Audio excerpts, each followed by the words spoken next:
You can go ahead, Harry. Absolutely. So, hello, viewers. Good morning, good afternoon, and good evening to wherever you are. This is a interesting topic we have today, and we want to really make it super impactful for all of you. This is a topic that many corporations face on a day-to-day basis. So today we have the honor of having Employvision, allowing few distinguished leaders across the world to come together and talk on this topic of candidate fraud detection, prevention, and the future of hiring. I will talk only 10 seconds about myself. I am a leader in cloud and AI growth at Kyndryl, and I'll quickly pass it on to Ash, and we have four distinguished guests that are here with us. And I want to introduce them briefly before we go through this Q&A panel. So very first, 1 second, please. Elaine, please, could you please go ahead and provide a brief introduction about yourself? Sure. Hi, everyone. My name's Elaine Fodiatis. I'm the Director of Talent Acquisition at Valley Bank. Awesome. Thank you, Elaine. Rama, please. Hello, everyone. My name is Rama Karanam. I'm the CFO of a company called Jade Global. We are a San Jose, California headquartered technology services company. Awesome. Very good. Thank you. Pete? Yes, thanks, Harry. Pete Eels Miller. I am a assistant director and talent acquisition lead in our AI and data pillar here at EY. Excellent. And last but never the least, our owner of the sponsor of this event, Ash. Thank you, Harry. Good morning, everyone. Good afternoon, those who are in East Coast. Thank you for your time and appreciate you joining. My name is Ash Geria. I'm the founder and CEO of Employvision. As you know, we are a technology consulting and staffing firm, and looking forward to having a meaningful discussion with the accomplished panelists. Thank you, everyone, for joining. Excellent. Thank you, Ash, and thank you, Elaine, Pete, then Rama. Excellent. So, in order to set the stage, right, in the industry, what we are seeing now, the candidate fraud isn't a specific HR issue anymore these days, right? It presents operational and financial implications when this really happens. Every company wants to move fast, want to fill the roles quickly. We want to achieve our business outcomes. We want to do everything possible, right? So, but how we respond in these situations really matters. So we have a structured set of questionnaire. So we will start with identifying and presenting the problem space now. So we will start with Elaine. Hey, Elaine, if you could please highlight what are some of the trends you're seeing in the candidate fraud within the financial services space, please? Right. So I would say some of the things that we're seeing, particularly in financial services, if we were to see candidate fraud, I would say are primarily around resume embellishment, things that perhaps candidates are saying they're doing things that aren't exactly true that they're doing. I think that that's probably the most prevalent thing we're seeing, regardless of what roles that they're applying for. I think secondary would probably be falsifying sort of length of service in particular roles or job titles, maybe inflating job titles would be secondary to what we see, which we would typically catch on a background check. The more, I think, obvious candidate fraud that we would see as candidates come through would be sort of that AI generated resume where we're seeing multiple applicants coming through with a very similar resume, formatting, experience, And it just raises a lot of red flags. We actually had, and we're seeing that more so in like a software engineer type of role, where it's just very obvious that it's either an AI generated resume. Not quite sure if it's a real candidate or not. And so it raises a lot of red flags for us. Absolutely. Yeah, thanks for providing your perspective on that, Elaine.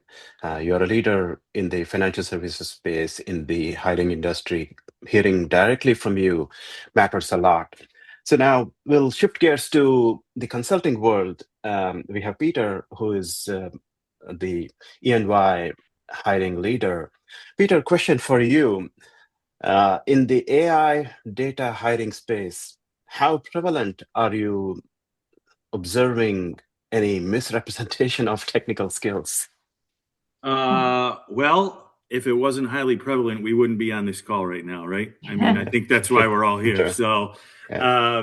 it's been something to really behold. I've been with the firm for just over 10 years at EY. I've been in the recruiting industry almost 20 total. But what I have witnessed, I'd say over the last 10 to 12 months alone, we've seen it kind of alluding to what Elaine said earlier, a lot of over-exaggerated resumes, a lot of misrepresentation from a technical skills point. And when you're focused specifically on AI skill sets, on data and analytics skill sets, you can see in our acquisitions that we're looking for, main technical buzzwords, whether somebody is a data engineer with hands-on Databricks experience. It's very easy for folks to just mimic those types of technical keywords, those buzzwords that are going to pop out when we're doing our sourcing. So, it's one of those things it's become with the amount of people that we're talking to on a daily basis, it's almost gotten to the point where I feel like I have to almost question every single resume that I'm looking at. And so, yeah, it's gotten to a point where, yeah, definitely concerning. Mm-hmm. Right. Sure. Absolutely. Right. We are framing the problem really well. And thank you for your perspectives, Elaine and Peter. Now, Ash, going to you. Yeah, you're running a company where you are specialized in providing staffing to many Fortune 500 companies. So you provide a different lens to this, where your trust to these companies is hinged upon how well you provide credible, capable individuals that can get the job done at your customers. So from a staffing solutions perspective, what are some of the patterns you're observing in the industry? Good question, Hari. As many of you already know, candidate fraud is not new. It's been prevailing for a while now. It started, the most common is the resume fraud, right? Resume or credentials fraud, and that people will be misrepresenting the title. They will misrepresenting the degree or roles or certifications, right? There could be multiple representations. That's the most common fraud. And again, I've just jotted down some lists here. This is a common question, so I thought it'll be helpful to the audience to take some notes. Second is the interview fraud or interview proxy. And again, I've been outlined some of the interview related frauds, in the same slide. In a minute, I'll be sharing them with you. But, so they would, send someone else to interview, right? There'll be an identity fraud as well as the, proxy, put someone else in their place to clear the interview. And once the interview is done, then they would kind of switch it.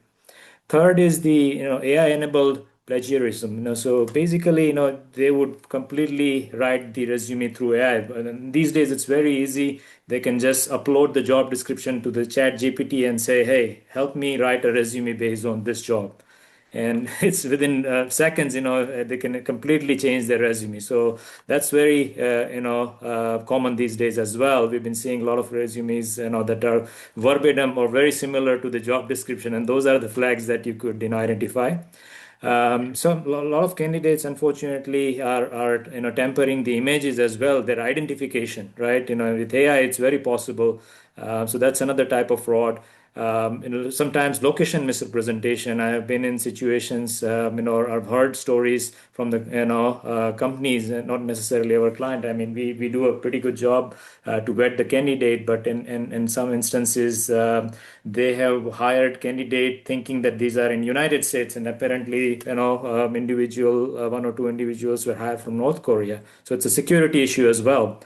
Bait and switch is also another common, fraud, which is, the candidate would, interview and come up as a, they would not change the identity. They would interview as with the real name and clear the interview. And after the interview is done and post onboarding, they would join and everything. If that's a virtual role, a few days later, they will switch it to someone else, a junior person. They will hire a person in some other country and then just, pretend them to be the original candidate. And that has been, caught in the past as well. So bait and switch is also common. Also, moonlighting is common. Some of you might have heard of that terminology, which is having multiple jobs. We have been in situations where, one of the clients had a candidate who was working for four different companies at the same time, and that's another fraud. As well as, sometimes, there is an insider threat. So various types of frauds in terms of, interview cheating. There's sometimes, candidates are using AI based in teleprompter. The moment the question is asked, the answer is written right there, then and there on the screen. So, that's also, very common. There are some tools out there that, could be giving them prompts based on the question immediately. We have heard about situations where candidates are lip syncing. Someone else is answering from behind, and they would be lip syncing with that, based on the question. Windows violation, multiple screens open, and so on and so forth. So these are some of the common, items, and I can almost write a small book, about the types of fraud that, we have come across. Yeah. Right. Yeah. Thank you for your perspectives, Ash. Given the decades of experience you're specializing in this space, so I'm certain you have observed many such scenarios. So we have painted the problem now, the viewers and everyone. Now let's dig a bit deeper, and let's shift from our thinking around what's happening to why it is happening, right?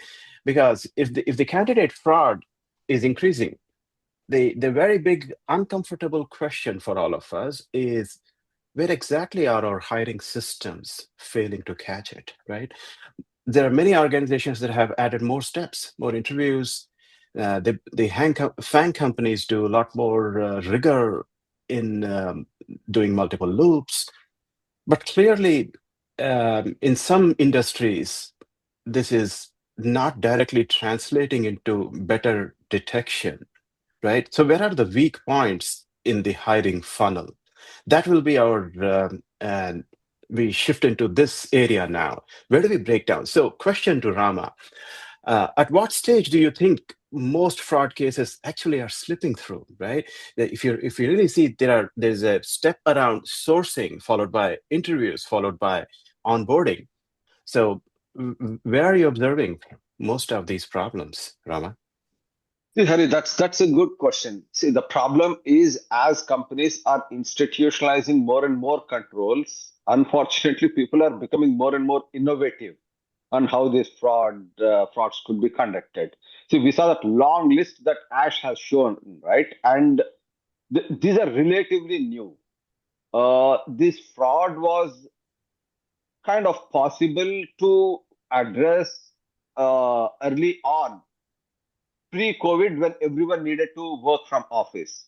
But now in this distributed world where most of the workforce in large number of companies is remote, you really don't get to see the person that you are interviewing. Even after the person joins, you don't get to see. And moonlighting, right? If a person is keeping four windows open and working four multiple jobs. So Right. the companies need much more sophisticated systems to track and prevent this fraud. Say using virtual network, probably that's an option, but even beyond that, there has to be significant layer of internal controls. And unfortunately, one point is, in my world, right, there are regulatory controls, Sarbanes-Oxley and other things. Probably this hiring is an area that is little loosely driven still from a regulation standpoint. There are no regulatory controls, right? Because the street does not care about these kind of things. It is not something that bothers an SEC or someone. It more so impacts one as a company to your business. So it's more upon the enterprises to come up with these controls, ensure that the controls are foolproof, and they need to be updated almost like every year, because new and new things people are finding to conduct this fraud. Right. Totally hear you, Rama. Yeah, and your experience and your real observations do matter in this space. Thank you for your perspectives. Peter, question for you. Um, Now, with so much AI and ability to glean information quickly, are technical interviews still a reliable filter? How have you seen, how is your company dealing with it? Yeah, give us some perspectives, please. Sure. So, look, I of course technical screens are reliable, but I don't think that they're sufficient on their own anymore. We need to add in a lot more applied problem solving questions rather than just strict. Have you worked on this specific cloud computing technology?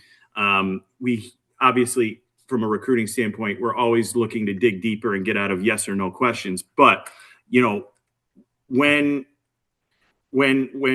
early screening fails, that's where I feel like we're getting to a point at the interview process where candidates are just wasting everybody's time, and we know how valuable everybody's time is. So recruiting from the front end and getting on top of this and trying to make sure that they can understand, or they do understand, the application of the technical expertise that they have is much more important than the actual, having the knowledge in the specific technology. So, look, I've seen many situations where we've had to kind of adapt our sourcing strategies a little bit different. Our qualifying interviews on the front end on our first calls have greatly changed, and this is where we're getting a lot more concentrated questioning around the application of their technical skills. So, if we're talking about the biggest, rather than just asking them about their generative AI experience, we want to know what was the biggest technical challenge that you've run into when implementing a Gen AI solution. We want to dig a little bit deeper, make sure that we can really kind of sort out somebody that's just pretending or somebody that actually understands and truly understands the technical capabilities or bringing them to the table. Absolutely. Yeah, very well said. It's the real experience, and how did they apply? Having them walk through an example where they actually delivered it, and what outcomes they met, what are the challenges they came across, as rightly said, Peter. Right? I think all these matter. Great. So further, one more question in that space is, yeah, you have seen traditional hiring processes for a very long time. So where do you think that break down, that fail when dealing with the AI, when dealing with hiring in the world of AI? Yeah. I still, again, I'll just circle back to what I mentioned. It's failing on the front end, plain and simple. We need to make sure that we are doing we're doing our due diligence on the front end. We've been asked now to become more than just recruiting professionals or talent acquisition professionals. We are now detectives, where I think it was mentioned earlier in the call, we need to start looking to see whether or not LinkedIn profile information is matching up with resumes. We need to see if somebody who applies directly to one of our requisitions, the emails are matching to the application in our system, to the email address that's stated on their resume. We are seeing such a wide use of fraud, and there's so many small details that we need to be aware of now on the front end, because there's just been way too many instances of people getting through just the first gate. And once you get into a larger interview situation with, a partner at our firm or a senior manager at our firm who are struggling to find the time to even get 15 minutes to talk to a candidate. We want to make sure that the candidate we present to them is obviously viable and, not trying to just waste everybody's time in the long run. Absolutely. Well said. Yeah. So, yeah, there can be many little things, especially in the world of AI, where we see the resume creators. Resumes are formed by AI, and it's becoming it's extremely. It looks effective when someone sees it from outside. The resume with outcomes and everything. Yeah.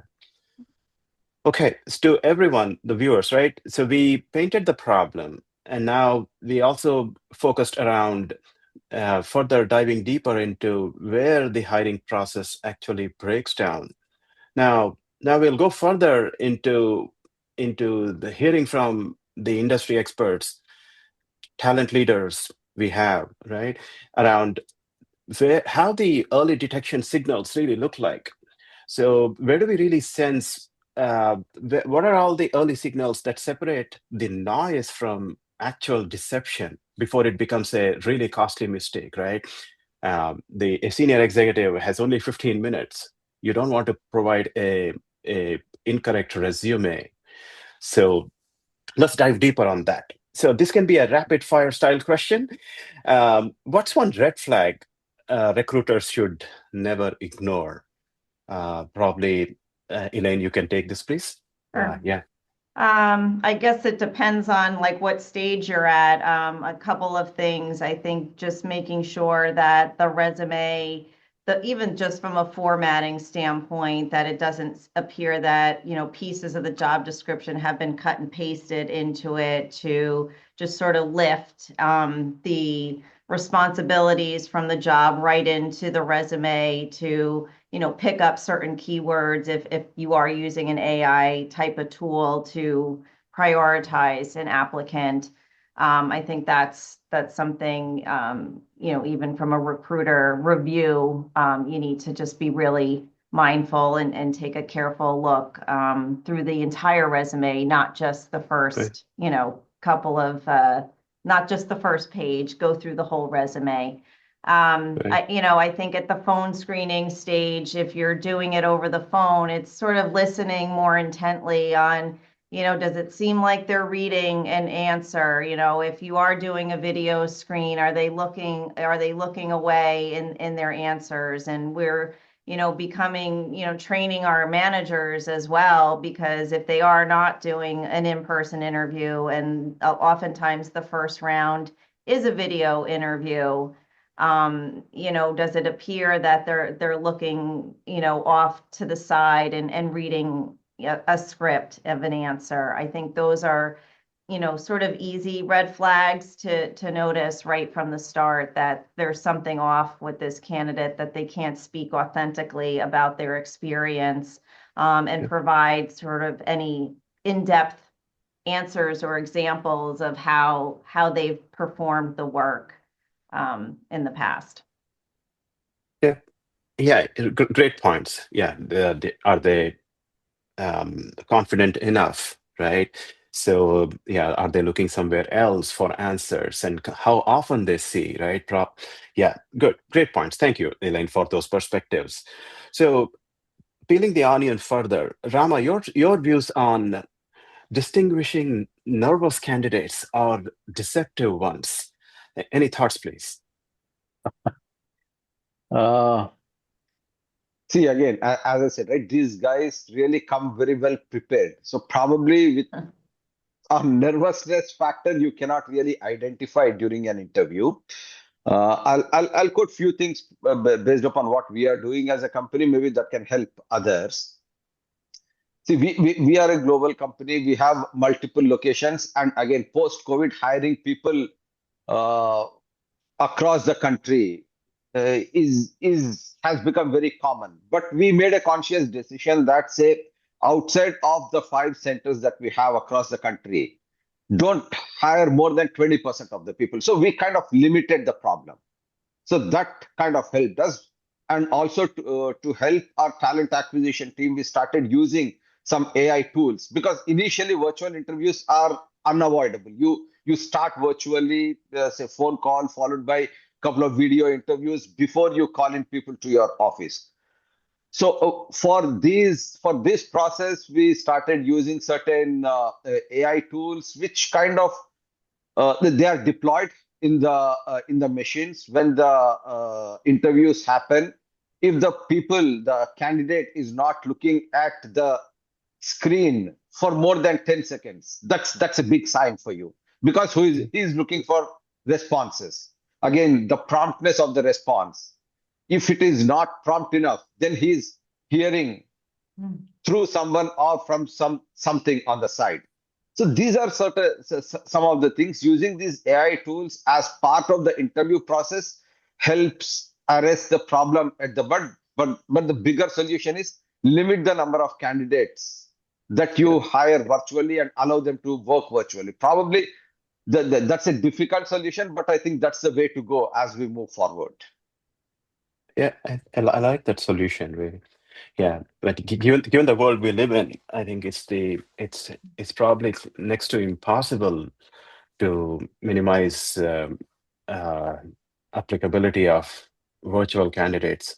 But I mean, yeah, we've but come yeah, back to a practice of, we're back in the office right, pretty regularly. We don't have a lot of remote employees, if at all. So the final round is typically an in-office interview. So right, you have to come in the office for that final right, round. So I think quickly. that's a pretty good fail-safe measure to ensure that the candidate is who they are, because they're going to Right. have to show Good. up on day one.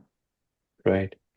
Yeah, and not just that, seeing them and their ability to answer, how they perceive a question, how they respond to certain challenging situations, we see them um, during the interview. I think that goes a long way. Whereas virtually, it's harder to detect some gaps. Yeah, that could potentially be threats down the line, right?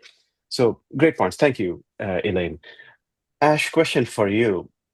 Given you're purely in this space, right? So providing, enabling many large Fortune 500 companies towards success, and that's been where you are.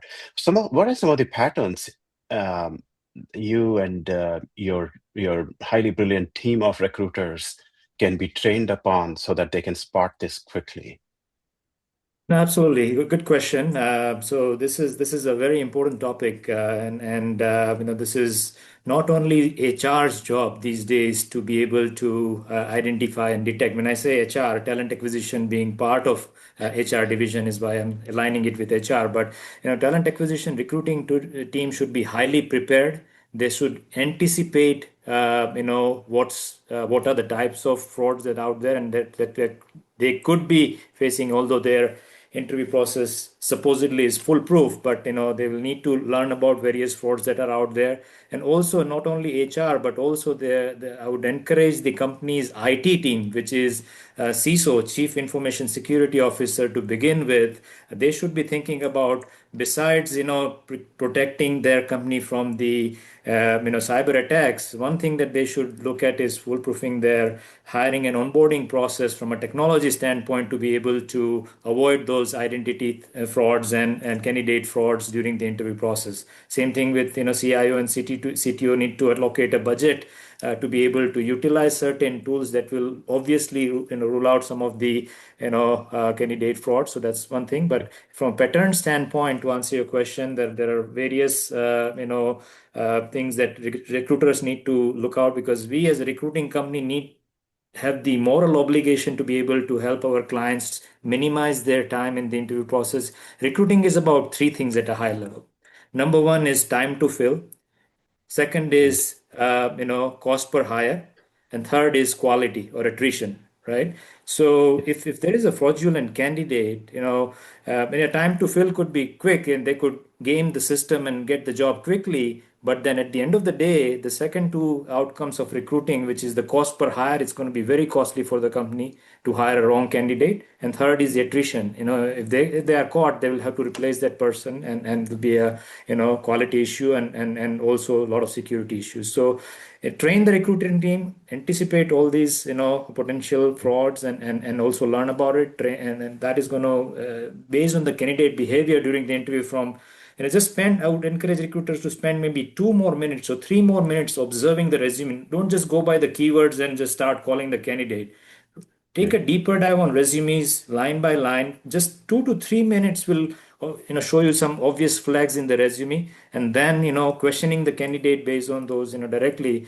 And then you have to be, this is insensitive. You can't just tell the candidate on their face that, oh, you are lying or you're a fraud. It's very the HR sensitive issues, right? You have to be very diplomatic about it, but just take some notes internally and then probe them and ask follow-up questions, ask for references, ask for certain tell them that our onboarding process is going to be very thorough. We are going to check A, B, C, D, E, F, right? And you'll need to meet everything. So I trust that do you see any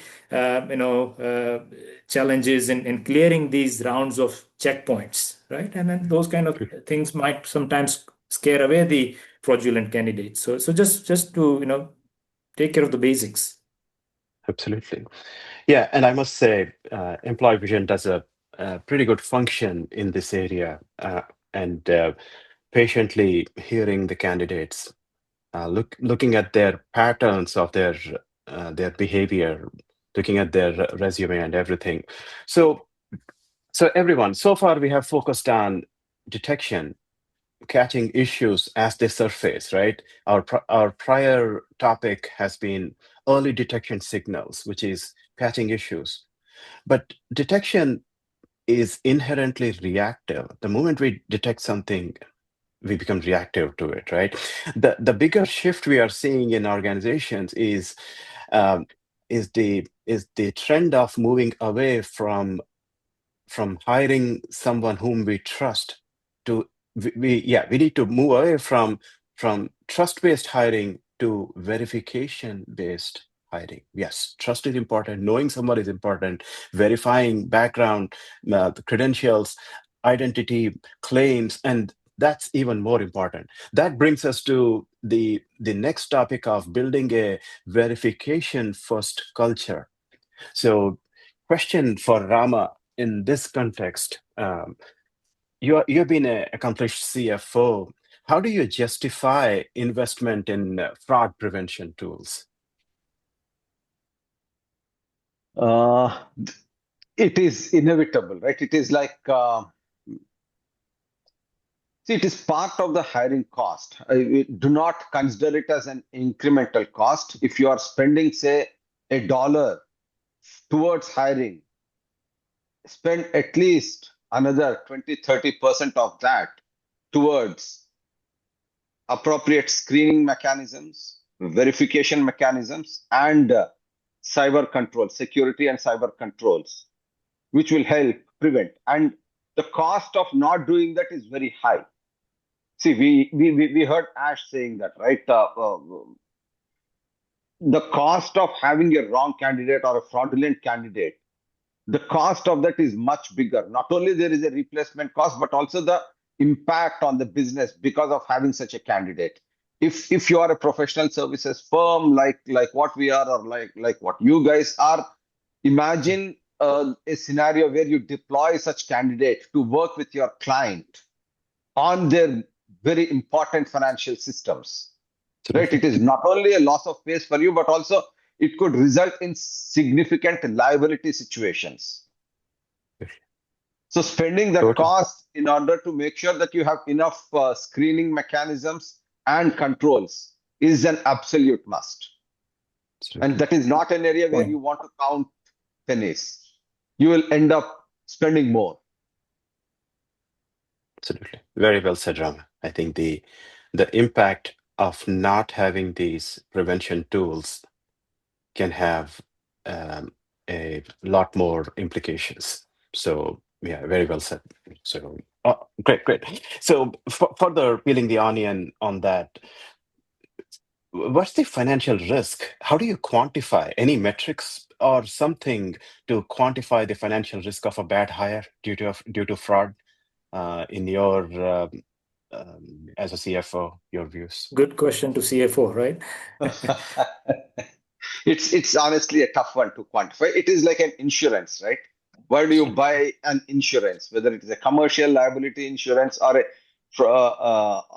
any other sort of business insurance? You buy because there is an inherent risk. The risk of not having such an insurance, it could be explosive to the business. Right. So personally, I believe, and one of the practices that we institutionalized in our company as well is to ensure that we spend adequately. Again, then don't go overboard, right? But you have to have adequate controls at every stage, whether it is at the candidate screening stage or whether it is at the interview stage, the kind of tools that you use, and then the required background checks and other processes. And more than anything, even after you have onboarded someone, if the employee is a virtual employee where the person does not report into the office, have enough IT controls to ensure that what they can access and everything is strictly governed. If you have Right. these steps in place, then you are relatively buying adequate insurance that is required. If you do not have it, the liability could be much more. Can you quantify? Yeah, you can, but you don't want to get into the Yeah. place of trying to quantify that and not spend on these matters, which Right. are more like genuinely required for the business at this time. Absolutely. Thank you for your perspectives, Rama. Given as a CFO, yeah, sometimes you don't want to get into why to quantify. We just have to do this. Um, Great. So, given the world where we are in, we have AI and AI agents can probably simulate an individual, can simulate a resume, can also simulate resume reviews, right? I think that's what's happening in on LinkedIn. Many scenarios where we apply for many candidates apply for roles, and then we get automated response back, right? So question to Ash in this context: what role should AI play in verifying candidates versus enabling fraud? There's a thin line between this. Right. No, that's a good question. People are using AI, during the candidate fraud. So some candidates are already leveraging AI to, game the interview process. So similarly, there could be some tools that AI can help develop, or it's already in play. We've been using certain technology and tools to filter the candidate for the obvious reasons, like Elaine mentioned earlier, the eye movement, the candidate looking away from camera for a while, certain tools that are out there that track that, delayed response. So there are also some identity, verification tools that are out there that will check the candidate's ID before taking the video interview. There could be, screen share monitoring tools that we could utilize through AI that could, flag that this person had multiple screens open during the interview, and hence there is a red flag, and there are some skills validation and assessment tools that are out there that could be leveraged through AI to be able to assess and see if this person was taking or cheating during the interview, right? And those assessment combination of assessment tools, video interview, and also there are some tools out there that will kind of AI will parallelly compare the resumes and the LinkedIn profile to see if the dates and the job tasks, duties, and the everything else is matching, right? So those are some of the areas that technology can come into play. AI can come into play and help us flag those fraudulent activities that will help us get some flags, and there are some tools that can give you analysis post the interview and say, this candidate is clean and there are some green check marks that everything seems okay, or These are the areas during the interview, whether it's during the initial screening phase to technical interview to video interview, that these are the areas where I could see red flags, and hence either further probing is needed or just get the heck out of here from this candidate, discontinue, right? So those are the, areas where AI could help. Right. Great perspectives. We need to leverage technology, balance it well, leverage technology for right purposes Yeah. to assist our day-to-day functions. I think there's a thin line in how well we align both of them. And And I'm happy to share a couple of tools that I'm aware of during the end of the conversation or end of the webinar and panel discussion. There are some tools that we have reviewed, and happy to share that with the attendees. So absolutely. and be able to Yeah. leverage them. Absolutely. Yeah, I think we need to get there and learn from you around how our viewers and other talent leaders globally can leverage and can benefit from what you have. Great, excellent. So, switching gears, related question: in the space of hiring, in the space of fast hiring, and making sure that we do not slow down the hiring speed, and to justify the spend from from the various executive leaders, there's this responsibility to operationalize verification quickly. So, Elaine, this is a question for you. How do you make sure that you are operationalizing this verification process fast enough so that at the same time you're still meeting the needs of different hiring managers?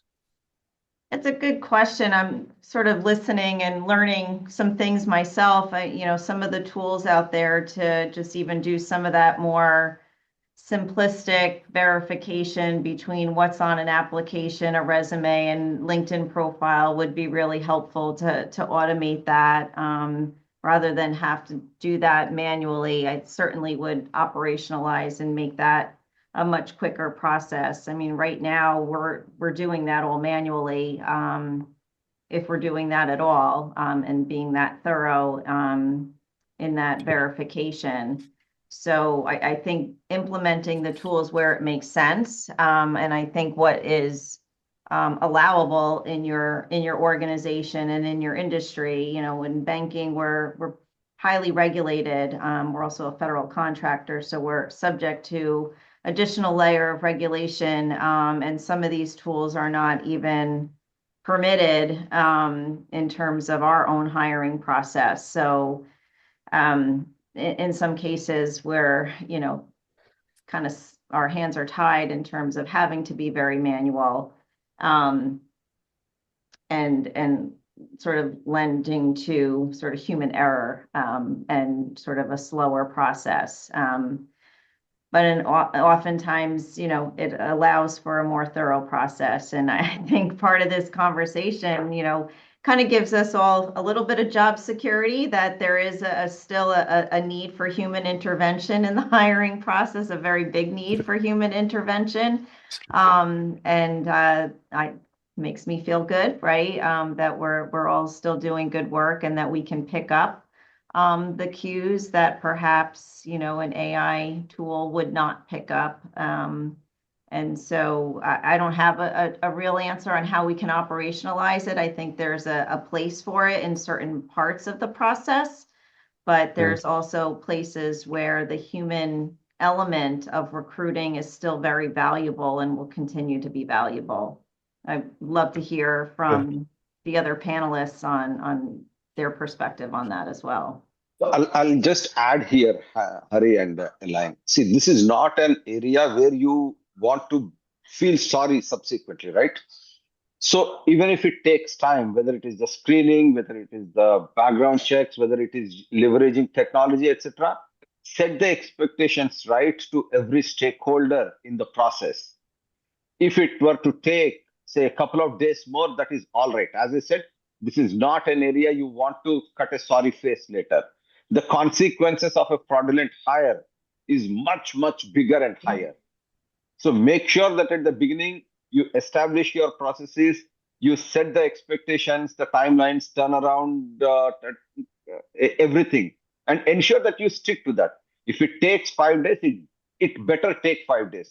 You don't want to cut short that. Yeah, Absolutely. for sure. Absolutely. Yeah. Yeah. So, I mean, I'm currently at the, Google Cloud conference in Vegas, and been learning more about, some agentic AI, that are coming into different segments and industries and certain processes as well. And we're going to see, candidate fraudulent activities on the rise, because of this AI-based, potential that they could, create in terms of the, fraudulent activities. But so that is a good opportunity for also HR, and we should take this as a, some every talent acquisition leader should take a few minutes to look at the recruiting process and see what are the areas that are kind of sort of loose ends, based on which candidate could sneak in the interview process and tighten them, right? So this is the opportunity for all the talent acquisition leaders to look at that, also collaborate with their IT division, their CFOs, to be able to request and approve those budgets to utilize technology to avoid, and that will save them a time. Initially, there will be a more cost, but then eventually it will save some time for and give you some peace of mind to build that trust in the interview process and be able to execute the recruiting process faster and onboard the quality candidates. Absolutely. Yeah. Say the eventual goal is to do the right thing, which is to allow candidates that are rightly qualified for the job, right? So, and to accelerate the process. So yeah, great responses. Yeah, I mean, part of what we're interviewing for too is not just can they technically do the job, but are they a fit for the organization? And Absolutely. you have to interview for that in person, and that you want to make that connection with the candidate. And I just don't think you can do that through a computer generated interview. And the candidates that we want to hire, we want to be able to connect with them in a way that their purpose is, fits within the purpose of our organization. And I think all of this AI and trying to do things faster is good for a certain level of purpose, but if we're really trying to bring talent on board that is going to forward the organization in a certain way, again, I think the human element can't be underestimated on how important that is. Absolutely. And right. Yeah, and then judgment, like Elaine said, human involvement is very important, specifically because one thing that AI cannot detect very quickly, or take a decision on is judgment or intuition is very important in recruiting area, whether it's hiring manager detecting some signals or the recruiters, but it's very important to utilize your intuition during the interview process to see if the candidate is really the one that is he or she is saying that he is, but also more important to fit to the corporate culture and the company, this company's values, right? That's a judgment that only human being can make. AI cannot make that decision for us. Yeah, sometimes it's that gut feeling. There's just something that doesn't feel right with this candidate, and I agree. Usually that your gut is not going to lie in that decision. Absolutely. So excellent. And one of the responsibilities for all of us is, I think, as Rama rightly pointed out, saying no at times. Ask for time is a good thing than having a much worse implications down the line that will have much greater consequences. So speaking of that, we have talked about the problem. We have where the systems actually break, and what a verification first model looks like, and what actually works. So let's get concrete and question for Peter. What is one tool or a process or a habit that you would recommend, Peter, based on your experience, that every company should implement today in this regard? For us, I always tell my team, have a couple of curveball questions ready to go. The main thing that we've noticed with fraudulent candidates is that the only way they succeed is when they think that they're in control, right? They're reading off a script. they feel like they're the ones kind of directing the conversation, and they have total control over where that conversation is headed. So if you have the opportunity to provide a few curveball questions in there, get them off their, get them on their heels a little bit, just to try to get them off script, I think that's the biggest way to try to counter, some of their activities. And the biggest thing, Elaine and Ash just mentioned it earlier. I can't promote this enough, but obviously everybody on this panel, and I would think that the majority of the people on this call listening right now, we've been in the recruiting industry for an extended period of time. We joined this industry because we're probably good at reading people, right? So I always tell my team, go with your gut. Always go with your gut. If something feels a little off, you're probably going to be right about 99% of the time, whether you've been in recruiting for, 5 months or 5 years or 25 years, what have you. I mean, you just got to understand that, especially from a consulting standpoint, this is a very client-facing type of opportunity, right? Being conversational, being human, being able to really understand what the client's needs are, and having that, being able to truly build relationships. It's just not possible if you're going to start from a untrustworthy or fraudulent area. So that's the way I've always kind of reviewed things in general. Right. Greatly. Thank you, Pete. Yeah. So it's the building that trust, especially in the consulting world. The consultants are responsible and accountable for being the ambassadors of the customers' work or their assets or their outcomes. So it's important that we are not starting on a wrong foot. Anything you would like to add, Ash, in this question of one tool or a process? I know you mentioned that you have something to bring up later on, but I don't know if you would like to bring up now. I think this may be a good time for. Sure, absolutely. We can just quickly summarize, some of the tools that we could, so some of the audience attendees could utilize, whether you're on a technology side or whether they are on the HR talent acquisition side. If you see on the right side, right, it's very important to be able to identify the candidate identity fraud to begin with, right? So some tools that talk or assess the identity of the candidate, whether it's driver's license, passport. There are some tools available that will have database of over 190 to 200 plus countries, right? Whether this passport or whether this license that they are showing before the interview, during the virtual interview, usually 90% of the time, or maybe even higher, first interview is going to be a video interview, right? Or so there are some tools that are assessing and identifying the driver license of the candidate or whatnot. So that could be a good checkpoint. Identity and document verification tools. Some tools, as I told you, verify the LinkedIn profile against the resume. There are some IP address tracking tools that are available. And also tools that are doing screen share analysis, video analysis of eye movement, multiple people in the room present, or multiple people available on the sharing environment, right? So those are the tools that are, and a couple of tools are doing multiple activities. So you might you will have to assess and see which tools are right for your organization, and then the investment is worth it. There are some tools that are at a high level. We have done some research. Great tools like ropes.ai, TurboCheck, Verif, cross-check, as well as proof, right? Some of them are more like background check, identity verification tools, while some others are also doing the technical assessments and video interviewing.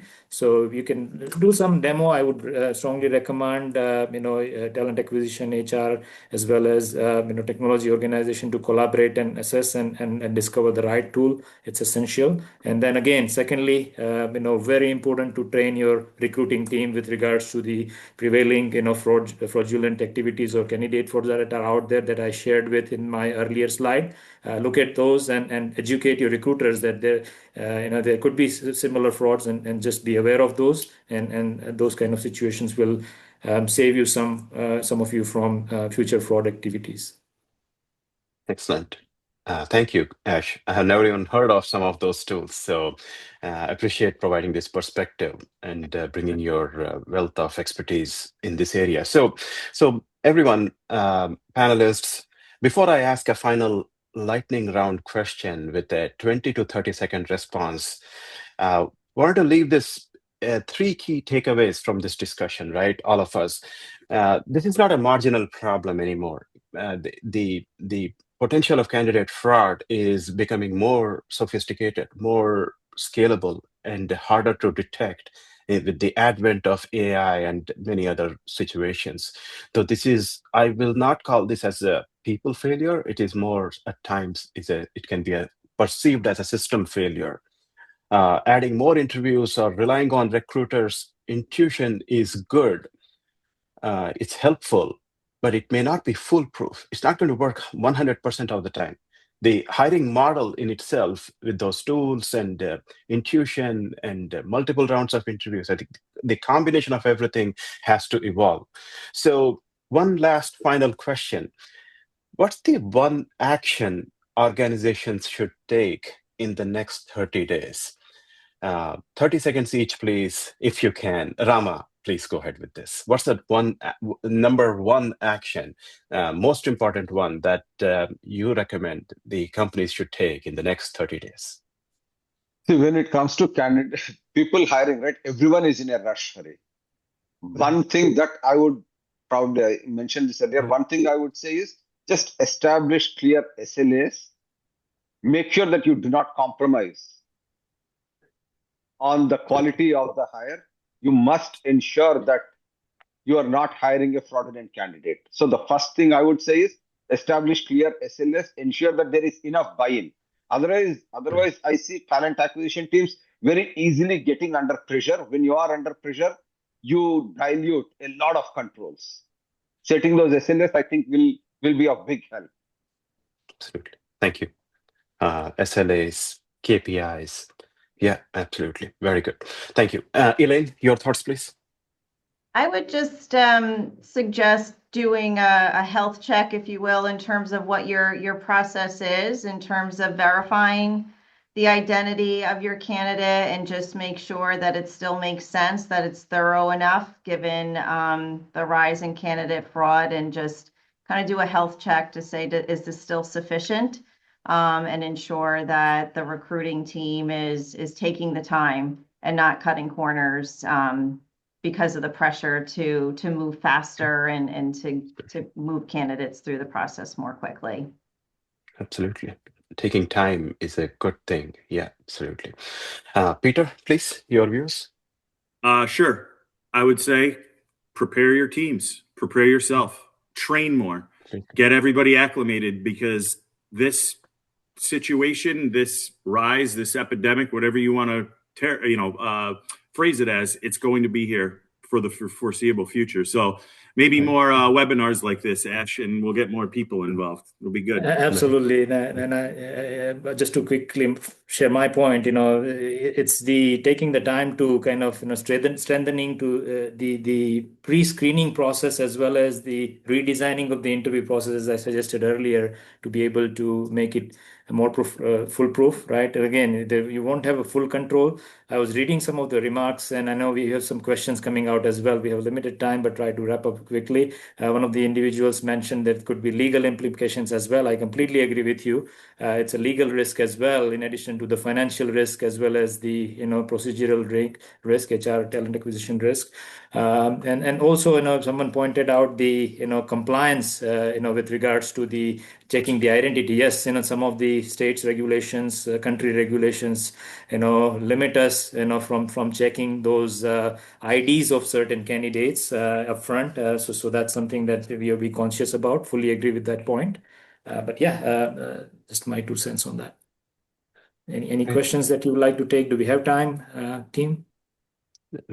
We are up the time. We are 1 minute past, in fact. So Ash, your call on how much time do we want to spend?